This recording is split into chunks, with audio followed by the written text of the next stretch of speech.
I first came to the United States, I was 20 years old and working as an au pair. I didn't have much experience, but I was eager, also very nervous. I'd grown up in a small town in France and hadn't ever spent time away from home, let alone across an ocean.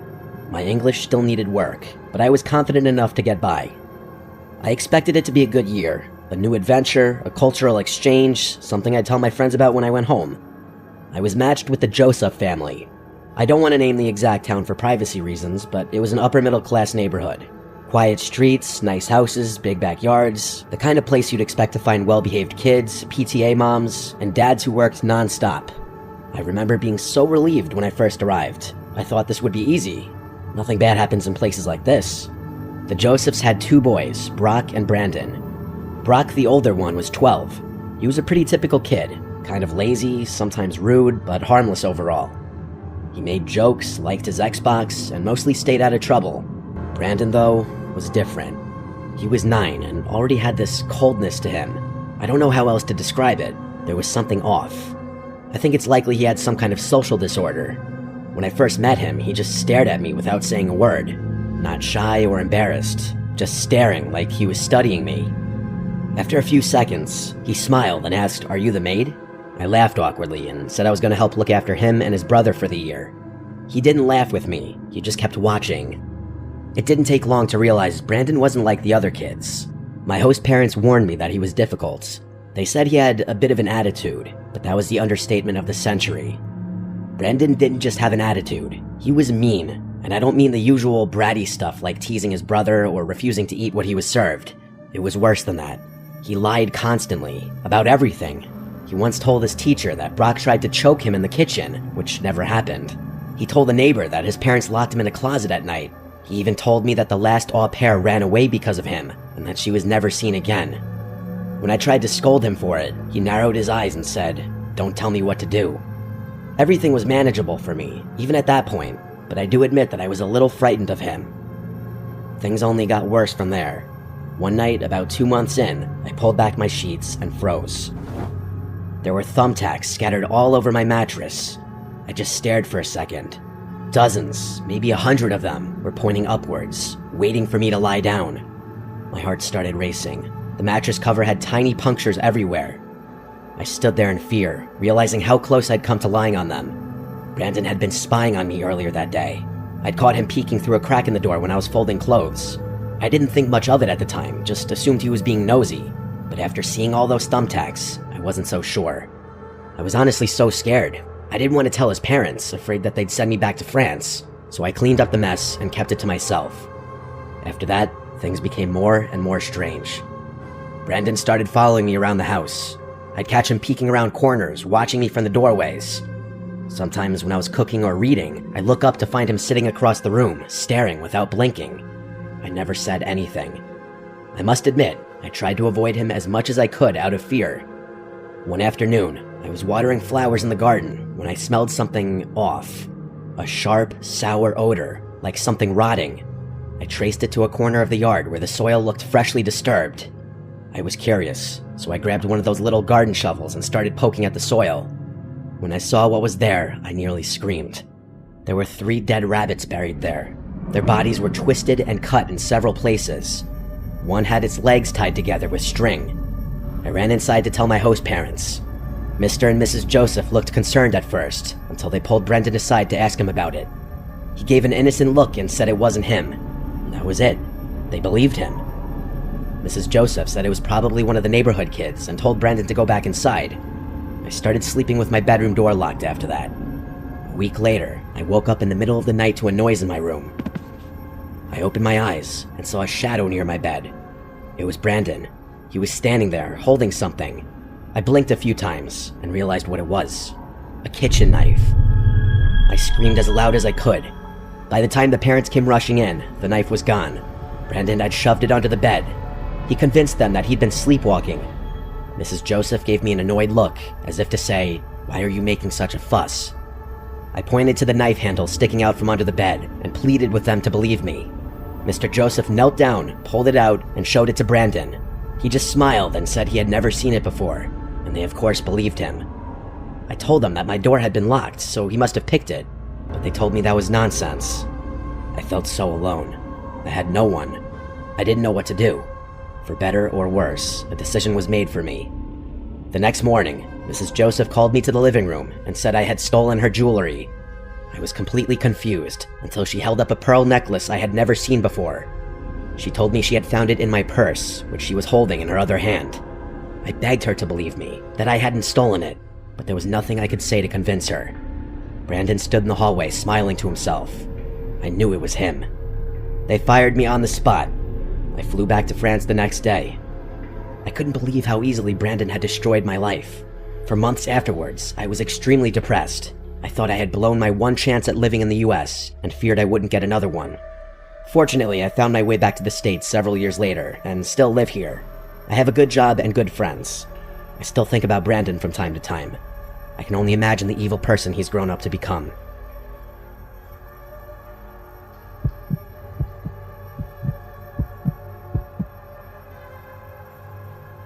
For most people, traveling alone is terrifying, and understandably so. For some reason, it's never bothered me all that much. I've always been quite independent and outgoing, so befriending new people comes naturally to me. It's probably one of the reasons I decided to become an au pair. Also, I've always wanted to become a child psychologist. In my opinion, one of the world's problems could be solved if children had better parenting and proper guidance. Beyond that, I've always wanted to experience America, so working as an au pair was something I seriously considered. I'm originally from Germany, from a tiny village outside Cologne. Most Americans have never heard of it, so when people ask where I'm from, I usually just say Germany. It's easier that way. Before you say anything, I believe that my English is rather good, or so I'm told. It's gotten considerably better since living in the US, and people are often impressed by it. My father is originally from the UK, and did everything in his power to ensure that my English was as good as my German, if not better. I'm not sure if they have them here in the US, but I had an electronic dictionary growing up that doubled as a translator. I remember messing around with it a ton as a kid, plugging in words and translating them with my dad. I also read like crazy when I was younger, which I think definitely helped me. Anyway, my host family lives in a wealthy suburb in Northern California. Their house is unbelievable. You might think living here would be lonely, but the agency does a great job of connecting nearby au pairs, so I immediately clicked with a few girls in the surrounding neighborhoods. My best friend here is an American girl named Jennifer. She's great. She's like me, but a little louder and a little taller. We've been inseparable since we met. We're both here for the same reasons, working, exploring, and trying to make the most of our time abroad. There's a huge college campus nearby, and it's pretty much the only decent place to go out that isn't a $100 Uber away. Both the frat and bar scenes there are pretty good, so that's where we spend most of our weekends. I think a lot of the guys are naturally drawn to us because of our accents, and the international card gets us pretty far. It's supposedly difficult to get into frat parties without being in a sorority here, but we don't have much of an issue. The bars here are a lot more fun though. Our favorite spot is this bar called Tap. I've noticed Americans love giving their nights themes. Taco Tuesday, Wine Wednesday. I guess any excuse to drink on a weekday, you know? It's kind of funny. Tuesdays are the most enjoyable nights of the week for Jenny and I. This story takes place on one of those nights. About a few months after I arrived to the US, I was standing by the bar, waiting on drinks for Jenny and I, when this tall guy with curly brown hair approached me and said, "You're German, right?" That kind of threw me off. People almost never guess I'm German. European, sure, but not German specifically. I don't really have distinctive German features, so anytime anyone's able to guess my nationality, it fascinates me. I laughed and told him he was right, and he introduced himself as Sebi with a confident smile. We talked for a while, and everything was very natural. I'll admit, I get approached a lot when I go out. I'm in shape, and I know I'm decent looking, but guys are usually kind of obvious and cheesy when they talk to me. Sebi felt different. The more we talked, the more it seemed like he was actually interested in me as a person as opposed to just hitting on me. He knew a lot of tidbits about German culture, which was something I quite liked about him. A lot of the Americans I don't talk to don't know much about the rest of the world, so it was nice to talk to someone well-traveled, smart, and cultured. We talked and laughed for a while longer before I introduced him to Jenny. He smiled and waved his friend over, an Asian guy who introduced himself as Hunter.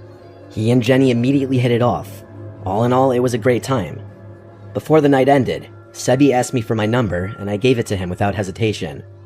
A few days later, Sebi invited me over for dinner. When I got to his place, I expected him to have dinner reservations ready or something, but instead, he was cooking a pasta dish for us in the kitchen. It was quite sweet. I ended up helping him prepare the meal, and he opened a bottle of wine for us. I had such a great time that I ended up sleeping over at his apartment. The next morning, I woke up and examined his room a little. Unlike most college apartments, it was quite clean. He didn't have any posters or typical decorations up, but rather a bunch of landscape pictures. His walls were covered with dozens of square photographs, all black and white. Castles, cities, countryside views, they all looked oddly familiar. I got up and looked at them a little more closely, realizing they all had locations printed on them. They were all from Germany, every single one with the exception of a picture of Monte Carlo, Monaco.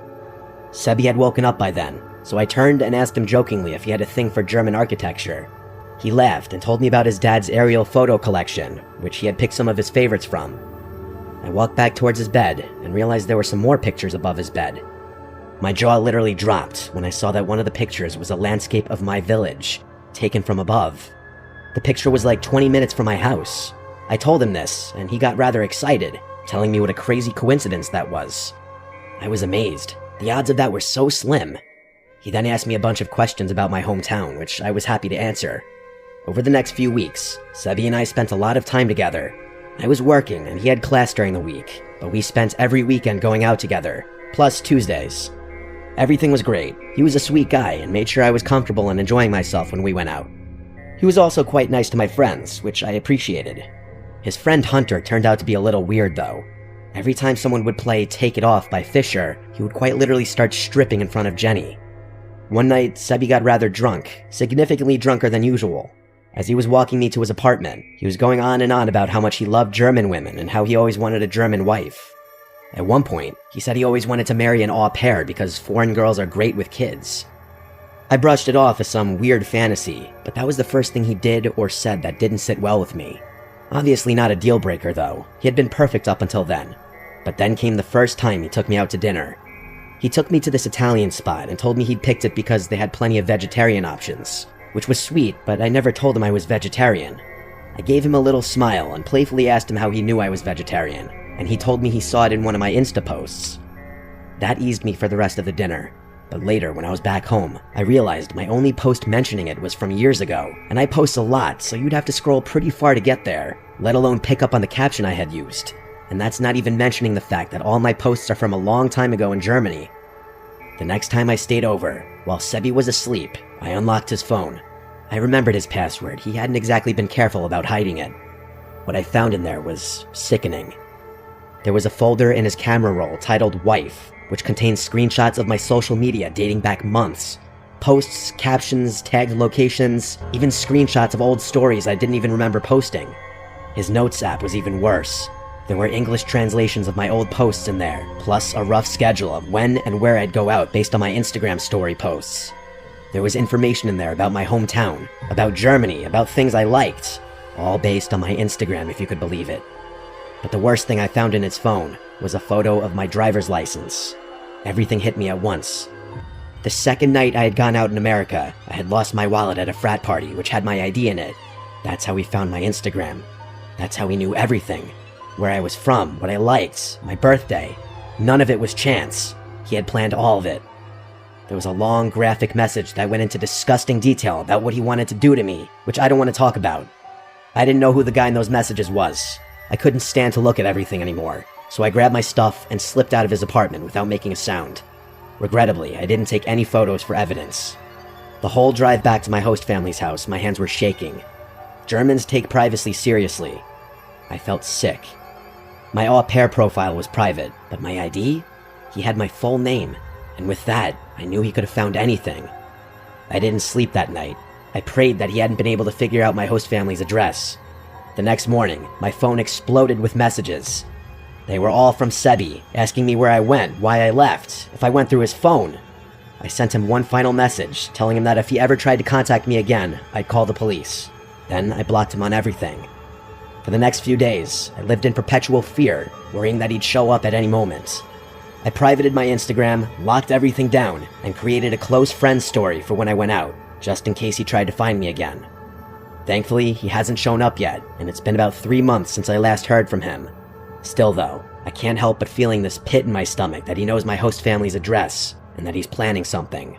I hope I never see him again, but I'll update if something else happens. Update. I hoped I wouldn't have to do this, but the past few weeks, I noticed the same silver car driving up and down my host family's street. sometimes just sitting across the street from their house. He's also tried to reach out to me through fake phone numbers and Instagram accounts, all within the same time frame. The messages always just ask me to talk, but I haven't responded to any of them. All of this gives me reason to believe he knows where I'm living, and that I'm potentially in danger. I'm building a case to present to the police, but I've heard that they don't take this kind of thing very seriously. Luckily, my au pair commitment ends soon, so I'll be back in Germany soon enough.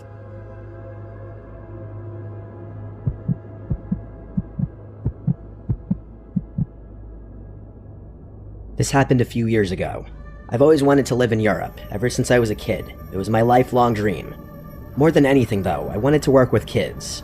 I've always had a way with them, and I knew ever since I was little that I wouldn't be fully content with my life if my job didn't involve caring for or teaching kids in some capacity. So when I found out I could become an au pair in France, where I could use my French from high school and be part of a family, it felt like everything was falling into place. The decision wasn't easy. I'm from Canada, and the move was a big one, but France had favorable visa options for Canadians, and it was the perfect chance to improve my French, Canada's second language. Plus, I had a few friends in Paris, so I wouldn't be entirely alone there. Money, though, was a problem. I didn't have family support. I won't get into why, that's personal, but let's just say I was on my own. I couldn't afford one of those expensive agencies, so I used a free au pair website instead. Not ideal, but it was all I could manage.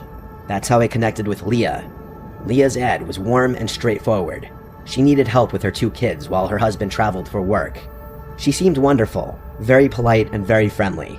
On our video calls, she was quick to call me chérie and ma belle, which felt different from home, but in a charming, motherly way. She asked a lot about me, how I was with kids, how I felt about family life, but didn't talk much about herself. Still, she felt genuine. I trusted her. The only thing that felt off was the kids. I asked to meet them on our calls more than once. Leah always had a reason why they couldn't join. One was napping, the other was at school, or they were on a playdate with a friend. She promised I'd meet them the second I arrived. It felt a little strange, but I figured I'd see them soon enough. Leah sent me a formal agreement. Everything looked proper, and we agreed on my start date. I booked my flight, packed my life into a suitcase, and said goodbye to Canada. When I landed at Charles de Gaulle, Leah wasn't there.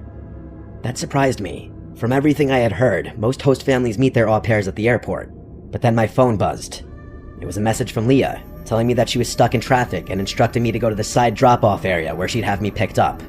I remember using Google Translate on her message because it sounded like she was going to have someone else pick me up, and I wanted to double-check. I was right, and that made me confused and a little unsettled.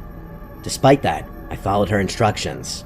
A few minutes later, a car drove up, and a woman approached, late 40s maybe, with short blonde hair and a bright smile. She looked nothing like Leah. She introduced herself as Leah's cousin and said, "You must be Leah's au pair. She sent me to get you." I hesitated. Something felt off immediately. I asked her if I could talk to Leah and unlocked my phone. She told me that Leah was probably still driving and assured me that she'd be waiting for me at home. I called Leah anyway, and it went straight to voicemail. It didn't even ring. The woman kept telling me that I'd be fine with a huge smile on her face. I was confused, but also exhausted from the flight. And what was I supposed to do? Stand there in the airport forever? So I did what she said and got in the car. The woman kept the conversation going non-stop as we drove. She asked about my flight, my life in Canada, and if I was excited to start my new job. But when I tried to steer the conversation back to Leah or the children, she brushed it off, just said that I'd love them and that I'd see them soon.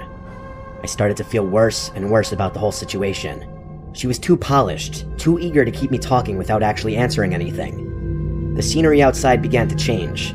I had the address in Google Maps, and the route we were taking didn't match. We were heading away from the suburbs and into what looked like an industrial-type area. I started panicking. I felt like I was in the process of being abducted. I asked her directly where we were going, and she responded lightly, calling it a shortcut, again repeating that Leah was expecting us. I felt the blood drain from my face. I knew at that point that she was lying. I told her to take me back to the airport, but she didn't answer. I told her I'd call the police if she didn't take me back to the airport, and she told me to relax. But I wasn't letting up. No matter what I said, she just kept repeating herself about Leah and insisted that I was overreacting. The next time the car slowed down, I kicked the door open and jumped out onto the street. The woman didn't drive off. Instead, she kind of just looked at me like I was the one who was acting crazy. I called my mom, who told me to get away from the car, get somewhere safe, and call for help. As I was talking to my mom, I looked through the windshield and noticed the woman now on her phone, speaking rapidly in a language I didn't recognize. It wasn't French, and it definitely wasn't English. I couldn't shake the gut feeling that she was talking to Leah. There wasn't another car in sight, but under no circumstance was I getting back in that vehicle. Eventually, the driver's side door opened, and the woman took a step towards me. I screamed that I was on the phone with the police, and that actually got her to stop. Without saying another word, she went back to the car, threw my suitcase onto the road, and then sped off. I got the license plate as she drove away, but I was on the verge of tears with my mom still on the phone. I ended up hitchhiking to one of my friend's houses. I honestly don't know what I would have done without that option. My friend's family helped me report everything to the police, and eventually even agreed to help me with the fare back to Canada, which I was beyond grateful for. Eventually, they updated me on what the police informed them. Apparently, there was no registered au pair family by Leah's name.